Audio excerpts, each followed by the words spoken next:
A nauseating self-serving snooze fest, said another pundit. Well, that was me, actually.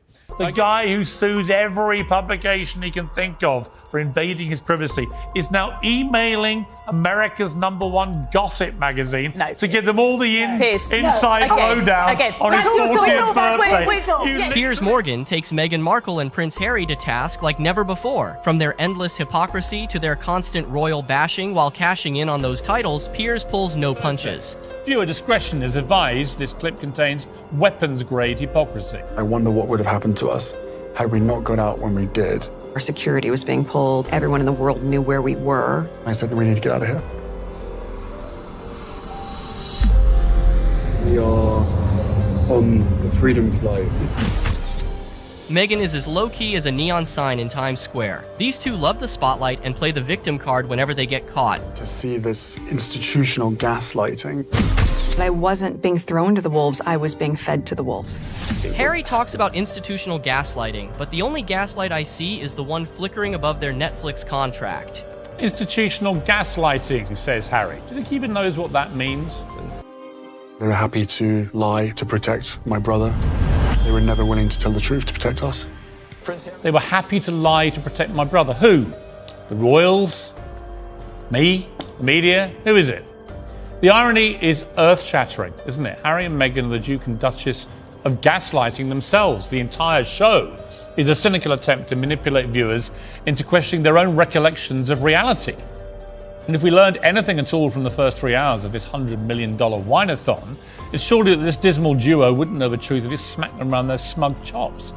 Let's look at their truth versus the actual truth. Meghan Markle is the queen of contradictions who claims to crave privacy but can't stop airing her laundry to anyone with a camera. Every time she opens her mouth, there's another layer of hypocrisy. This is someone who spent years chasing the spotlight in Hollywood, and when she got a bigger stage as a royal, suddenly it's, poor me, the press is so mean. This is someone who's publicly trashed her own family, both sides. She has a father who, despite all his flaws, helped her get where she is, and she cuts him off like a loose thread. Her half-siblings, her niece, and anyone who doesn't fit her picture-perfect image are tossed aside, and yet she wants us to believe that the royal family is the problem? How do we explain that this half-sister isn't invited to the wedding, but that the half-sister's daughter is? And so, with Ashley, the guidance at the time was to not have her come to our wedding. Yeah, that was a lie. Impeccably placed royal sources told the Sunday Times no such guidance was ever given. And that was supposed to be the show's big example of how Meghan really cares very deeply about her family. So deeply that only one member of that family was at the wedding, her mother. Not even her favourite little niece, Ashley. Meghan also sees she got no advice on royal protocol, forcing her to learn how to be a princess all on her own. Joining this family, I knew that there was a protocol for how things were done. There's no class in some person who goes sit like this, cross your legs like this, use this fork, don't do this, curtsy then, wear this kind of hat. Doesn't happen. Another lie. And by the way, Meghan, if you don't like me calling you a liar, just sue me and we'll go through all this in court. The Sunday Times discovered she was actually handed a 30-point dossier, studiously researched, brimming with information and contacts. Meghan and Harry play fast and loose with facts, expecting no one to check them. But when people like Piers start digging in, the whole thing unravels. Meghan later simpers that she never wore bright colours to show respect, because she's all about respect. So I was like, well, what's a color that they'll probably never wear? Camel, beige, white. So I wore a lot of muted tones, but it also was so I could just blend in. Like, I'm not trying to stand out here. No, the last thing Meghan Markle would ever want to do is stand out.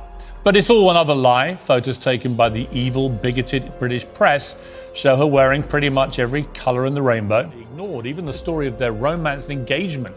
Turns out to have been a series of whoppers. They told the BBC in 2017 they were set up by a mutual friend on a blind date. They told Netflix they met on Instagram. And what about Harry's modest proposal in their humble cottage kitchen? It happened a few weeks ago, earlier this month, here at our cottage. Just a standard, typical night for us. It's a cozy night. What were we doing? Just roasting chicken Trying to roast a chicken. trying to roast a chicken. And it was just a just an amazing surprise. It was so sweet. Meghan's claim that they'd been secretly married by the Archbishop. Singing happy birthday to the grandpa they've barely even seen. And within hours of that happening, that was leaked by the Sussex side of things to, you know, favourite media. And that really crossed a line in the sand for the royal family. Fact. Because so very little of their lives are genuinely private. Yeah. So much is lived in public or surrounded by people, even staff, watching them what they do. And so private conversations, particularly private phone calls, are really considered just... What is he doing? ...that. And that's why Harry's spare memoir, you know, was so damaging and so broke a bond of trust. So it was made very clear to me the King was really disappointed and was really hoping that wouldn't happen again. If Stop it. and I genuinely don't know whether it has, if any other such call happened, which is why I don't think we found out about it. Maybe there's a chance he finally got the message and he's, as you said earlier, you know, he's kind of proving himself a little bit, Harry, by the sounds of things. Maybe a call to take place and finally he's keeping it a secret. He's learnt to keep I think secrets. that's very possible, and I think they were certainly, I know, very encouraged by the fact he didn't bring out an extra chapter with the paperback version of Spare or do any interviews to accompany it. That came as a big surprise. Fact. I mean, I had someone call me and say, "Are you sure you're right in saying that?" I was like, no, he definitely isn't. To be fair, we should say that that's not due to be published till next month, so there's, you know, we'll still see. Finally learning not to wait for it.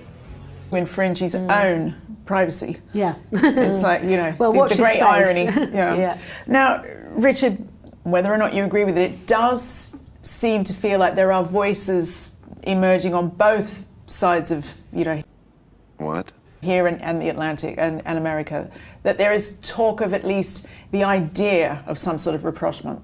Well, certainly it's become increasingly clear that Harry is desperate, that he wants that, you know, reunion with the royal family, not necessarily to, you know, come back permanently or whatever, but to at least get things on a more civilised level.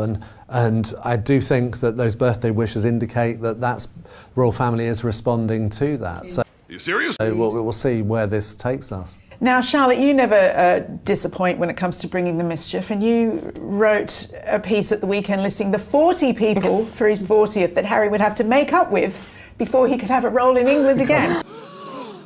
40 people. It took quite a long time to write down 40 people, so God knows how long it'll take him to actually make up with 40 people. Well, I won't ask you to name them all now, but other than the key players, who do you think would be a key mediator in that scenario?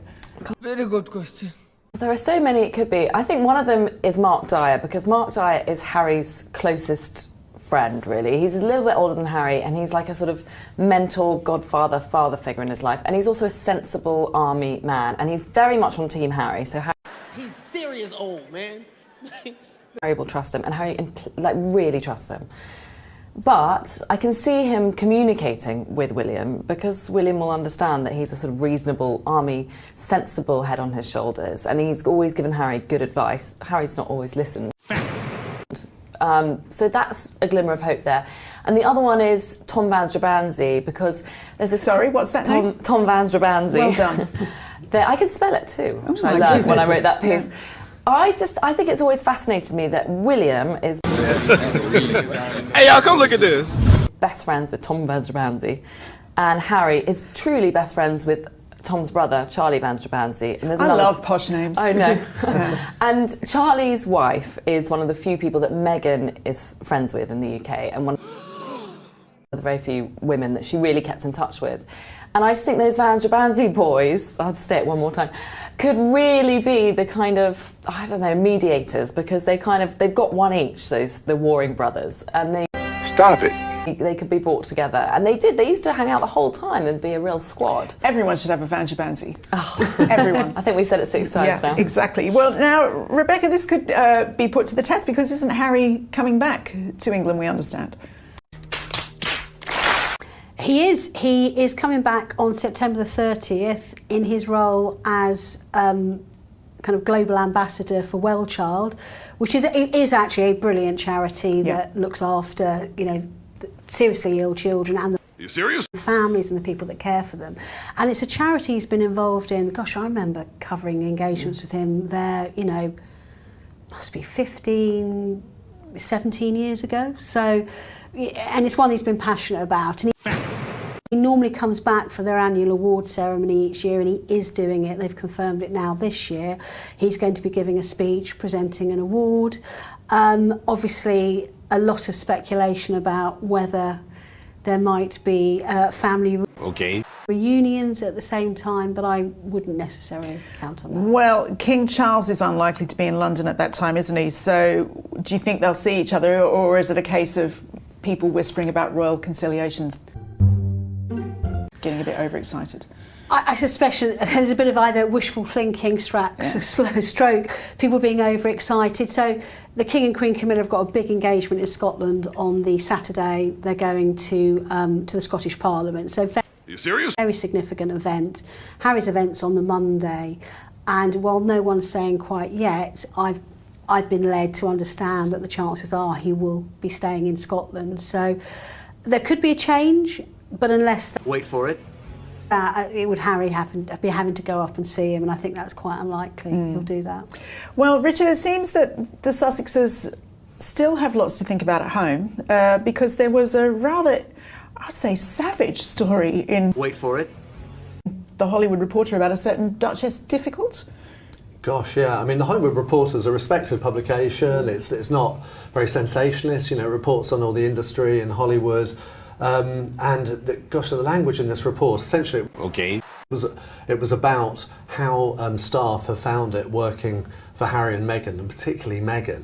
And gosh, the quotes in there. I mean, you know, are we even allowed to repeat them? You know, they were calling a Duchess difficult, and there was one. Okay, I'm listening. You have my attention. Source was saying that they had witnessed Meghan making a grown man cry. Not Harry, by the way, was crying. It was someone else. Okay. And yeah, it was strong stuff. And I should say,